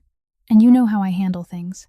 Don't make me remind you what happened to the people who stood in the way of the Castellano family. Don't make me show you that even if you're my son, you're still not an exception." The call ended. No goodbye. No farewell. Only the cold, flat tone ringing in Nico's ear like a death bell. Nico stood there for a moment, the phone in his hand, his body trembling with a fury he couldn't control. Then he hurled the phone into the wall with all his strength, watching it shatter into pieces the way Salvatore had shattered his life for years. Gianni rushed in, eyes wide with alarm. "Boss? What happened?" "My father," Nico said, his voice shaking with rage. "He knows about Elise. He threatened to handle her if I don't cut her off within 1 week." Gianni went pale as if he'd just been told someone was dead. "The old boss doesn't bluff, boss. He's done it before, when someone got in the way. I know what he's done." Nico cut him off, turning on Gianni with eyes that burned. I grew up on those stories. I watched him do those things. I learned how to become a monster from him. He clenched his fists, his nails digging deep into his palms. But this time it's different, Gianni. This time I won't let him decide. I won't let him ruin another woman. Gianni looked at his boss and saw something in Nico's eyes he'd never seen before. Not the rage of a mafia boss, not the coldness of a killer, but the resolve of a man standing up to his own father, to his past, to everything he'd been taught. "What are you going to do?" Gianni asked. Nico didn't answer right away. He looked out the window, where Manhattan spread below like a carpet of light. Somewhere in that city, Elise was sleeping, unaware that the darkness from Nico's past was moving toward her, unaware that the most dangerous man Nico had ever known had set his sights on her. "I'll protect her," Nico said, low and certain. "Even if I have to face my own father, even if I have to burn this entire empire down, I won't let him touch her." Gianni nodded and said nothing more. He knew that when Nico made a decision, nothing on earth could change it, not even Salvatore Castellano. A war between two generations of the Castellano family was about to begin, and Elise, whether she knew it or not, had become the center of the storm. That night, after her shift ended, Elise walked out of Castellano Tower and saw Nico waiting for her beside a black car parked at the corner of the street. Not inside the luxury building, not in the office of power, but here, on a New York sidewalk at 2 a.m, like an ordinary man waiting for someone. He wore a simple black coat, no suit, no tie, looking nothing like the mafia boss she'd grown used to. "Come with me," he said, opening the car door. "There's something important we need to talk about." They stopped at a small cafe near Elise's apartment in Brooklyn. The place was almost empty at this hour. Only a few homeless people slumped asleep in a corner and a tired waitress behind the counter. No one recognized Nico Castellano here. No one knew the man in the black coat, sitting in a dark corner, was the boss of the largest criminal empire on the East Coast. Elise looked at him, both hands wrapped around a cup of hot coffee. "You came here. What is it?" Nico didn't answer right away. He stared down into his own coffee, as if he were trying to find the words for something difficult. Then he looked up, eyes fixed on hers. "My father knows about you, about us. He called me tonight." Elise felt her body go rigid. "What can he do? Fire me?" Nico was quiet for a moment, looking down at the cup again. Then he spoke, his voice low and heavy. "My father doesn't fire people, Elise. My father removes problems." Elise understood instantly. Her face went pale, as if the blood had been drained from it. "You're saying he's going to hurt me?" "No. He won't touch you directly. He knows it would make me react." Nico paused and drew a slow breath. "But your brother is different. My father knows everyone's weakness, and he has no limits when he wants something." "Jamie?" Elise's voice shook, and for the first time since they'd met, Nico saw real fear in those eyes. "Jamie has nothing to do with this. He's just a 17-year-old kid with a heart condition. He's innocent." "I know." Nico reached across the table and took her hand. His hand was warm and steady, like a promise that didn't need words. "And I won't let anything happen to him. Or to you. I swear." "How can I trust you?" Elise asked, her voice catching. "Trust a mafia boss? Do you know how insane that sounds? Your world is a world of violence, death, broken promises. How can I put my brother's life in your hands?" Nico looked at her, and in those eyes Elise saw something else. Not the ruthlessness of a boss, not the arrogance of power, but sincerity, woundedness, a craving to be believed from a man who'd been alone too long. "I'm not asking you to trust the mafia boss," he said, softer than she'd ever heard him. "I'm asking you to trust Nico, just Nico, the man who told you about his mother, the man who sat with you in the break room and talked about Machiavelli, the man sitting here, in a cheap cafe at 2 a.m, begging you to believe him." Elise studied him for a long time, searching those eyes for a sign of deception, of manipulation, but she couldn't find it. She saw only a man trying to do the right thing, perhaps for the first time in his life. "All right," she said, her voice light as breath. "I trust you." The next day, Elise went to the hospital to see Jamie. The boy was sitting up in bed reading a book, looking much healthier since being moved to a VIP room with the best care. When he saw his sister, Jamie smiled, but the smile faded when he saw the seriousness on Elise's face. "You've got something to tell me, don't you?" he asked. Elise sat beside the bed and took his hand. "Jamie, I need to tell you something. About my job." She drew a deep breath, bracing for his reaction. "I'm not doing research. I'm a cleaner. I mop floors, take out trash, scrub toilets. For the last 2 years." Jamie looked at her and went quiet for a long moment. Then he said, shockingly calm, "I know." Elise froze. "You know?" "I've known for 6 months," Jamie said, eyes dropping to her hand around his. "I saw your hands. A researcher's hands aren't calloused like that. They don't have bleach marks. They don't have those little cuts from gripping a mop handle every night." Tears began to spill down Elise's face. "Why didn't you say anything?" "Because you sacrificed everything for me." Jamie's voice trembled. "You gave up your dream. You work 20 hours a day. You sleep 4 hours and eat whatever you can just to save money for me. I didn't want you to feel ashamed, and I didn't want you to carry more worry." He looked up and met her eyes, his gaze full of love. "You're my hero, Elise. Whether you're a doctor or a cleaner, whatever you do, you're still the most extraordinary person I've ever known." Elise pulled her brother into her arms and cried without sound. She'd tried to protect him from the truth, but he'd known for a long time and had loved her anyway, without conditions.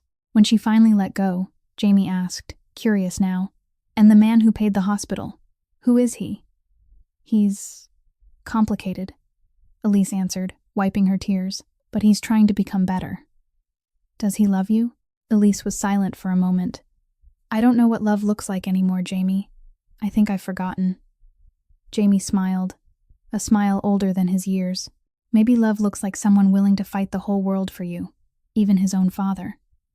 Elise looked at her brother, startled by the wisdom of a 17-year-old, and she wondered if Jamie was right, if that was what love was. 3 days after that conversation with Jamie, Elise finished her night shift like she always did. At 2 a.m, New York City was still awake, but the narrow alley leading to her apartment in Brooklyn was empty. She'd walked this route hundreds of times, knew every crack in the sidewalk, every flickering street lamp, every shadowed corner where homeless men sometimes slept. But tonight, something was different. The air felt heavier. The silence felt deeper, as if the whole alley were holding its breath, waiting for something to happen. She saw the black car at the far end of the alley before she saw them, a sleek black Mercedes with its headlights off, sitting motionless in the dark like a hunting animal lying in wait. Her survival instincts screamed at her to turn around, to run, to find another way home. But she didn't run. She'd run enough. She'd run from Columbia when Mitchell framed her. She'd run from her own dream when life shoved her to the bottom. She wasn't running anymore. 2 men stepped out of the car, dressed in black suits, faces cold as stone. They blocked her path, standing a few meters away. Unhurried, unbothered. They knew she couldn't get past them. "Miss Hartwell," one of them said, as calmly as if he were commenting on the weather. "Mr. Salvatore sends his regards." Elise stopped and looked straight at them. "And what does he want?" The second man walked closer and held out a thick manila envelope. Elise opened it, and her heart felt as if someone had crushed it in their fist. Inside were photographs. Jamie lying in his hospital bed, an IV line taped to his thin arm, the VIP room on the 12th floor where he was being cared for, a nurse checking the heart monitor on Jamie. Jamie asleep, his mouth slightly open, looking like a small, fragile angel. "Mr. Salvatore wants you to understand that he can reach anyone," the man said, his voice empty of emotion. "Anytime, any place, even in a hospital, even when you think your brother is protected." Elise gripped the photos, her hand trembling slightly. "The message is simple," the other one continued. "Leave Nico. Disappear from New York. You have 48 hours. If you're still here after 48 hours, your brother will never get surgery. That heart transplant will never happen. And you..." He paused, and a cold smile cut across his face. "You'll disappear in a different way." Elise said nothing. She only stood there, staring at them, eyes unblinking. One of them stepped forward, and before she could react, he shoved her hard to the ground. Her knee slammed into the concrete sidewalk, skin tearing, blood seeping through the fabric of her pants. The photographs scattered around her. The 2 men turned away, got back into the car, and the black Mercedes surged off, vanishing into the night as if it had never been there. Elise sat there for a moment in the dark alley, her knee throbbing, pictures of her brother strewn around her. She could have cried. She could have shaken with fear. She could have run home, packed her things, and disappeared the way they demanded. That was what any normal person would do when threatened by a mafia boss, but Elise wasn't normal. She'd lost her parents and still stayed standing. She'd lost her career and still kept going. She'd lost her reputation, her future, everything she'd ever had, and she still hadn't broken. She'd endured hunger, loneliness, despair, and she still got up every morning to fight one more day. She'd been through hell already, and she wasn't afraid of going back. She didn't cry, she didn't tremble. She was furious. She stood, brushed the dust from her clothes, gathered Jamie's photographs and shoved them into her pocket. Her knee hurt, but she didn't care. She thought of everything she'd lost, everything she'd endured, every time she'd been pushed down, and every time she'd pulled herself back up. And now some old man sitting in a luxury mansion on Long Island thought he could scare her with a few photographs and a few threats. He thought she'd run like everyone else. He didn't know who she was. Elise pulled out her phone and dialed Nico's number. He answered immediately, as if he'd been waiting. "Elise, your father just sent me a message," she said, her voice startlingly calm. "He has pictures of Jamie, pictures of my brother in the hospital. They know which room, which floor, which nurse is caring for him." Nico's voice went cold, sharp as a blade. "Elise, where are you? Are you hurt?" "I'm fine. Just a scraped knee." She drew in a slow breath. "But I think it's time we stop playing hide and seek, Nico. Your father wants war? Fine. But he should know one thing. I already lost everything once. I hit bottom and clawed my way back up. I'm not afraid of losing it again. I've got nothing left to lose but my brother, and I'll fight to my last breath to protect him." Silence on the other end. "The only question now is," Elise continued, her voice hard as steel, "which side are you on? Your father's side, or mine? Because I need to know before I step into this war." Nico didn't hesitate for even a second. "Do you even have to ask, Elise? I'm on your side. Always. Even if I have to face my father. Even if I have to burn the entire Castellano Empire to the ground. I choose you." Elise stood in the dark alley with the phone pressed to her ear. And for the first time that night, she smiled. Not a happy smile. The smile of a warrior ready to go to war. "Then," she said, "let's show him who we are." The next day, Nico called an emergency meeting. Not in his office on the 60th floor of Castellano Tower. Not at any business location, but at the family's old house, where Nico grew up, where his mother used to sing him to sleep every night, where he had watched her die in a pool of blood 21 years ago. It was a deliberate choice. Nico wanted his father to face the past in the exact place where that past had happened. In the grand meeting room of the Castellano estate, the 5 highest-ranking underbosses of the family sat around a long oak table. These men held the empire's real power, men who had followed Salvatore from the earliest days and now served under Nico. They didn't know why they'd been summoned. They only knew that when the boss called, they came. Salvatore sat at the head of the table, the seat he'd occupied for 40 years, even after retirement. His hair was silver white, his eyes cold as steel, his weathered face without the slightest expression. He watched his son enter with open contempt. "Why did you call this meeting, Nico?" Salvatore asked, his voice edged with mockery. "To beg me to spare that cleaning girl? To get on your knees and ask your father's forgiveness for being weak?" Nico didn't sit. He stood at the head of the table across from his father, shoulders squared, eyes steady. "No. I came here to tell the truth you've hidden for 21 years. The underbosses glanced at one another, not understanding what was happening. Salvatore's brow tightened, and for the first time a flicker of unease appeared in his cold eyes. "What truth? What nonsense are you talking about?" Nico drew a deep breath. This was the moment he'd been preparing for 21 years without knowing it. The truth he'd searched for in the dark, buried in his chest, feared to face. But now, for Elise, for Jamie, for himself, he had to say it. "I'm talking about my mother," he said, his voice low and steady. "About the night she died." The air in the room froze. The most forbidden subject in the Castellano family. No one spoke of Nico's mother. No one dared. And now Nico was breaking that rule in front of the most powerful men in the empire. Salvatore let out a short, scornful laugh. "Your mother was killed by enemies. You know that. The whole world knows that. The Benedetti family attacked. Your mother was an unfortunate victim. I avenged her. I wiped that family off the map. I know that. Nico nodded. Because you told me that story. For 21 years, you repeated it until I believed it was the only truth. He paused, eyes locked on his father's. But I investigated. I found survivors from that night, people you thought were dead, and they told me the truth. Salvatore shot to his feet, his face going pale. You dare. She wanted to leave the family. Nico cut him off, his voice carrying through the stunned silence. She wanted to take me and start a new life, away from blood and violence. She didn't want her son to grow up into a killer. She didn't want me to become you. He saw the underbosses staring, mouth slightly open, but he didn't stop. She planned it for months. She prepared money, forged papers, a new place to live. She was ready to take me. And you found out? Shut up! Salvatore roared, but Nico didn't. That night, when the Benedetti family attacked, you had men there. You had guards ready to intervene. You could have saved her. His voice trembled, not with fear, but with 21 years of pain rising all at once. But you chose not to. You stood there and watched my mother die. You let the enemy kill her, because you knew if she lived, she would take me away. And you don't allow anyone to leave the Castellano family, not even your wife, not even your son. A terrible silence. The underbosses stared at Salvatore, waiting for him to deny it, waiting for him to call it a lie. But Salvatore said nothing.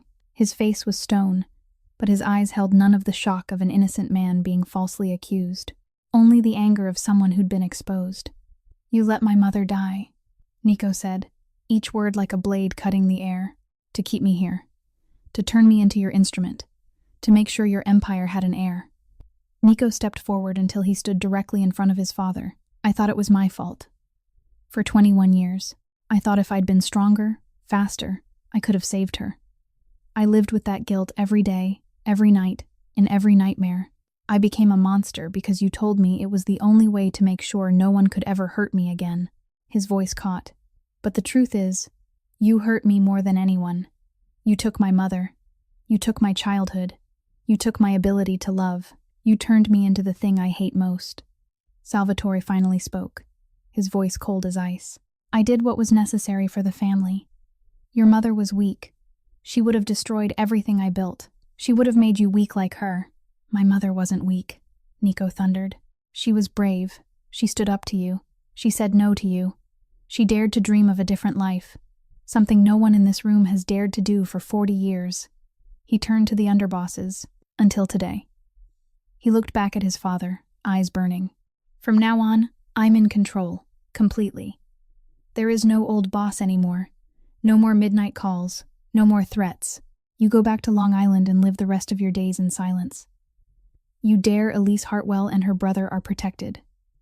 Nico cut him off. If you touch them, even one hair, I will treat you as an enemy, and you know what I do to enemies, because you taught me.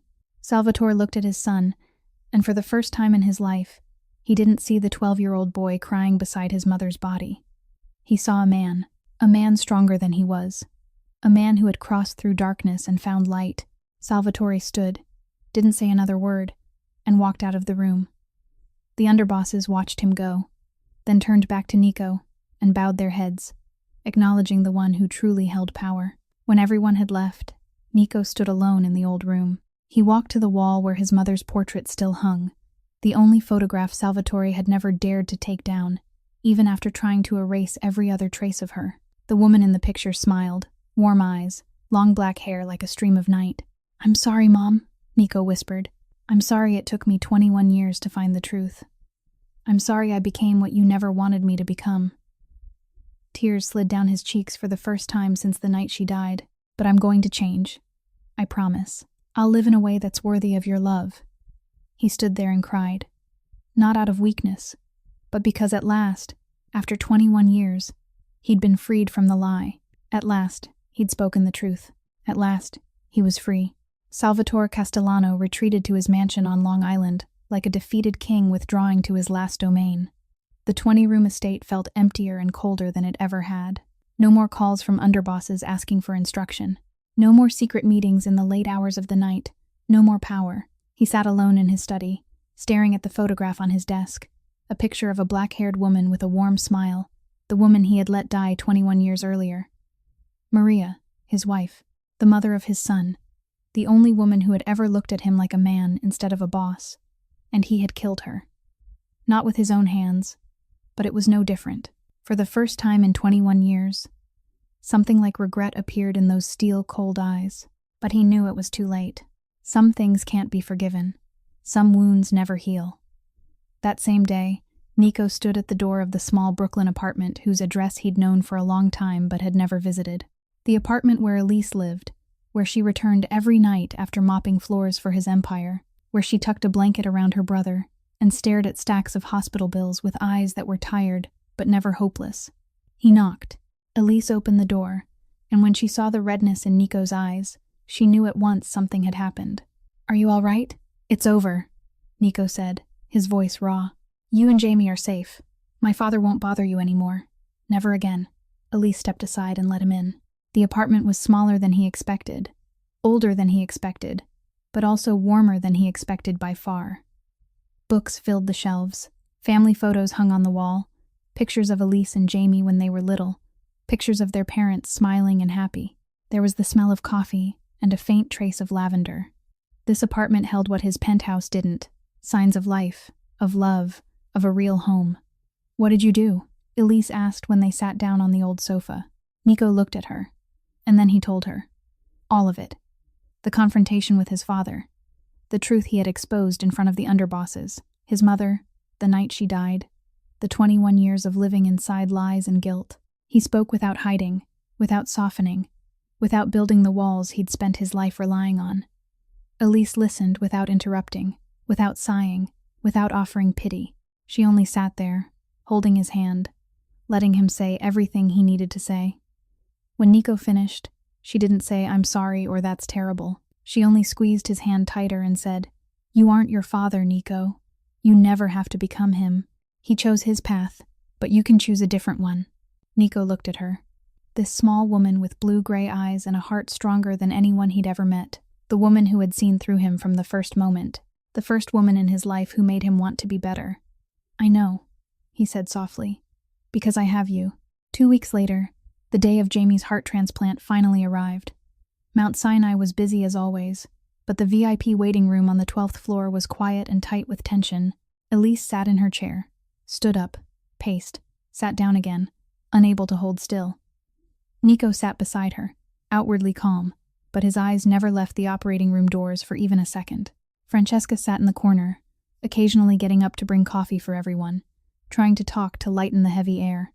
Gianni stood guard outside the door even though no one asked him to, as if he were protecting an important family meeting instead of a surgery. 8 hours passed like 8 years. 8 hours of watching the clock, of pacing the waiting room, of praying without knowing to whom, of imagining every worst-case scenario and trying to force it away. 8 hours of Elise gripping Nico's hand so hard her nails dug into his skin and he never once said it hurt. 8 hours of Francesca telling every funny story she could think of, trying to make them smile, and no one being able to. 8 hours of waiting. Then the operating room doors opened. Dr. Chen walked out, her face exhausted after 8 hours at the table, but she was smiling. That smile said everything before she even spoke. "The surgery was a success," she said, and Elise felt as if someone had lifted a 1,000-pound stone from her chest. "The new heart is working well. He'll need time to recover, but he'll be healthy. He'll have a normal life." Elise collapsed back into her chair, tears streaming down her face. Not the tears of misery she'd shed so many times before, but tears of happiness, for the first time in years. Nico helped her to her feet and pulled her into his arms in front of Francesca, Gianni, and the nurses passing by. No more hiding, no more pretending. An hour later, Jamie woke up in recovery. He opened his eyes, saw Elise sitting beside the bed, and gave a weak smile. "Sis, I'm alive." Elise laughed through tears and took his hand. "You scared me to death. Don't you ever do that again? You hear me?" Jamie gave a faint chuckle, then his eyes drifted past Elise to the man standing behind her.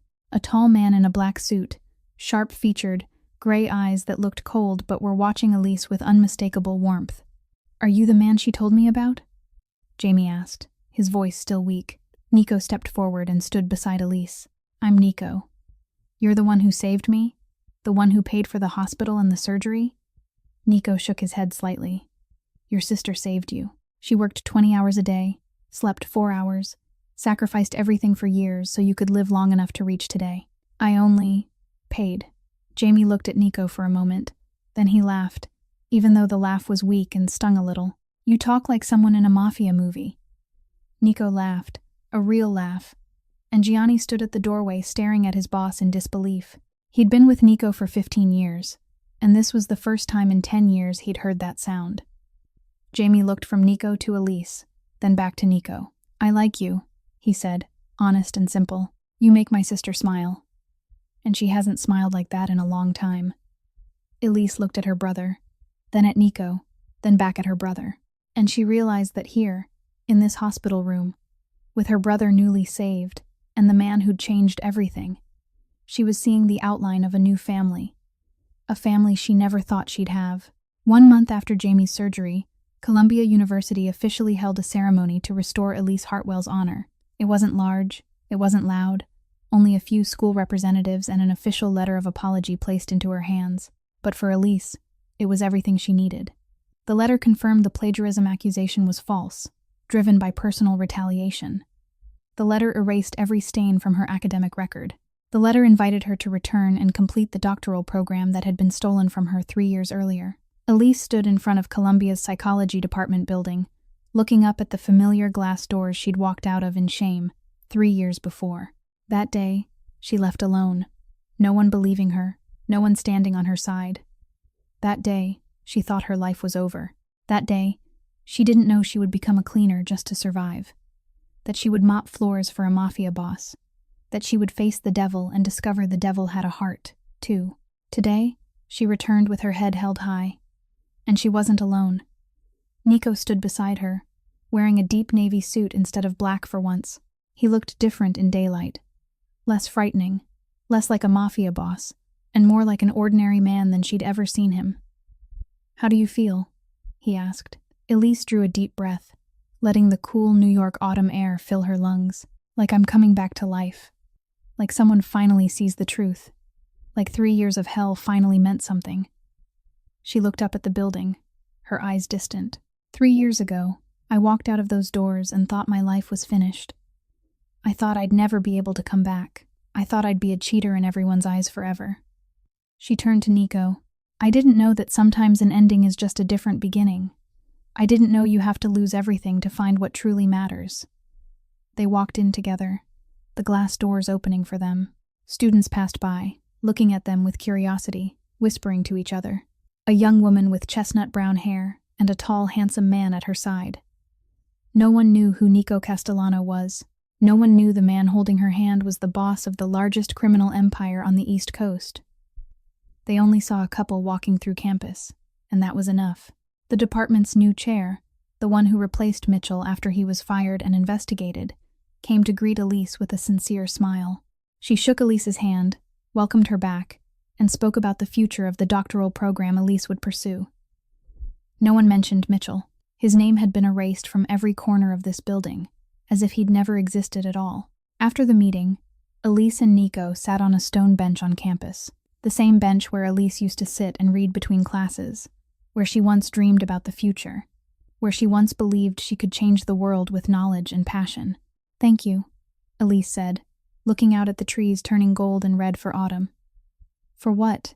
Nico asked. Not for money, not for Mitchell, not for Columbia. She turned to him, for seeing me, when no one else did. When I was just a nameless cleaner in a dirty blue uniform, when I was nothing in the world's eyes. Nico stayed quiet, listening.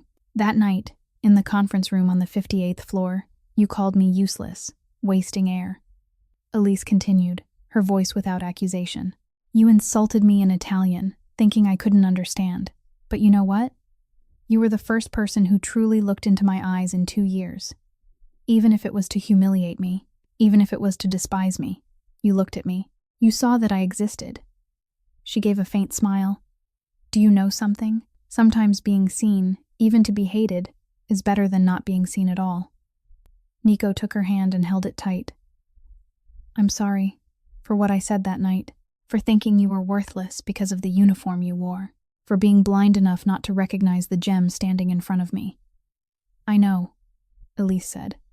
You've been apologizing with your actions for months now. Every night you showed up on the 58th floor just to talk to me. Every time you helped without making me ask.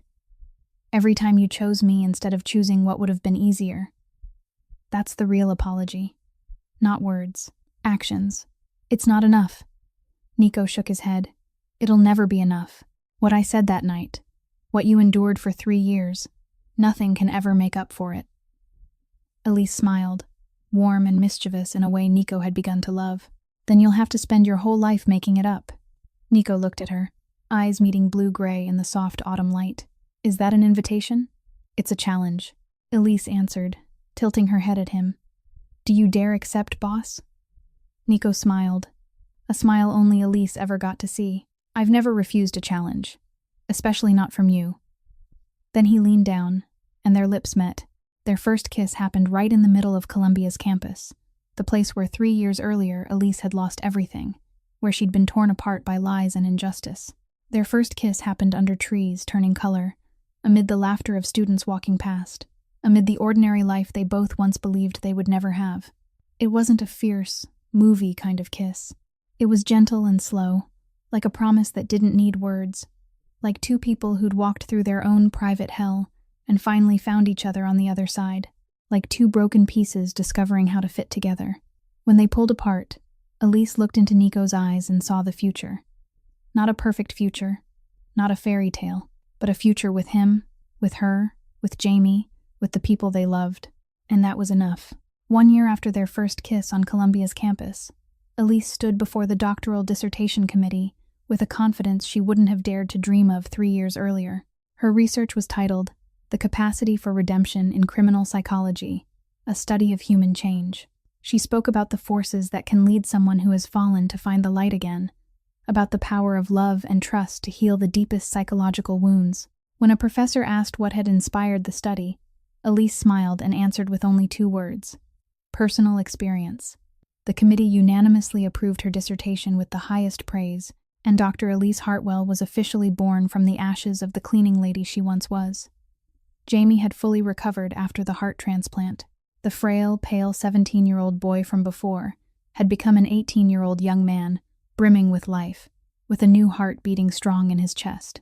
He had been accepted to Juilliard, the most prestigious music school in America, majoring in piano. At his first concert, Elise and Nico sat in the front row, hands tightly clasped, eyes full of tears as they watched Jamie perform Beethoven's Moonlight Sonata. After the performance, Jamie hugged his sister, then turned to Nico and called him by a nickname he'd invented himself, my Mafia brother-in-law. Nico pretended to scowl, but everyone could see he was smiling. Nico changed the way the Castellano family operated. Slowly, step by step, he shifted their business toward legitimacy, real estate, hotels, restaurants, clean investments replacing the darker roots. He still kept power, still commanded respect, but no longer through fear, through respect instead. He was no longer the terrifying mafia boss the whole city feared. He became a businessman with a complicated past, a man trying every day to deserve the love he'd found. They didn't live in the cold penthouse on the 60th floor of Castellano Tower. Instead, they chose a warm home in Brooklyn, near Mount Sinai where Jamie had been saved. The house had a small garden planted with lavender, bookshelves running along the living room wall, laughter every evening when the 3 of them sat down to eat together. On the living room wall, beside the family photos, there was a special glass frame. Inside it hung Elise's old blue cleaning uniform, washed clean and pressed flat. Beneath it was a small line of text. Never forget where you came from. On an autumn evening, Elise and Nico sat on their balcony, looking out at the Brooklyn skyline glittering with lights, 2 glasses of red wine in their hands, a soft breeze carrying the smell of dry leaves and coffee from the corner shop. I want to ask you something, Nico said, eyes on the city. Go ahead. If you could go back to that night, the night I insulted you in Italian in the conference room on the 58th floor, would you change anything? Elise fell silent, thinking for a long time. She remembered that night, the feeling of being treated like trash, the anger and resolve when she answered with a single word. She remembered everything that came after, the suffering, the trials, the moments that felt impossible to survive. No, she said, Nico turned to her, surprised. No, I wouldn't change anything. Elise smiled and looked into his eyes. Because if that night hadn't happened, I never would have been seen. I would have stayed an invisible cleaning woman mopping floors at midnight, and I never would have seen you. The real you, behind the cold wall, behind the boss's mask. Pain is sometimes a door, Nico. If I hadn't been pushed to the bottom, I never would have known how high I could fly. Nico looked at her with eyes full of love. You talk like a doctor of psychology. Elise laughed, the clear sound spilling into the night. I am a doctor of psychology. Thanks for reminding me. I love you, Dr. Elise Hartwell. I love you too, Nico Castellano, even though you once called me a waste of air. Nico groaned. You'll never let me forget that, will you? Never. Elise replied, eyes shining. That's my job. Making sure you never forget who you used to be, so you always remember who you want to become. They sat there in silence, looking at the city, hand in hand. Two people from completely different worlds. A cleaning lady making $16 an hour, and a mafia boss with an empire worth nearly $3 billion. They found each other where no one would have expected, in a conference room on the 58th floor of a skyscraper, through an insult and a single answer, and they chose each other, every day, even knowing the road ahead wouldn't be easy. Nico and Elise's story didn't end here. No story ever truly ends. Life keeps going, with new challenges, new joys, new lessons. But they proved something important, that invisible people can be seen if they dare to speak, that even the most ruthless can learn how to love if they meet the right person, that second chances are real if you're willing to fight for them. And it all began with one word, spoken in Italian, in a conference room on the 58th floor, on a night as ordinary as any other. A fascinante. Fascinating. It's strange how the smallest moments can change everything. It's extraordinary how two people can find each other in places no one expects. It's beautiful how broken things can become whole again, if you're willing to do the work of healing. This story leaves us with deep lessons about life, that a uniform doesn't define a person, that the past doesn't decide the future, that resilience and dignity can carry you through any storm. Elise taught us that even if life drives you to the very bottom, you can still stand again, if you never abandon yourself. Nico taught us that it's never too late to change, never too late to become better.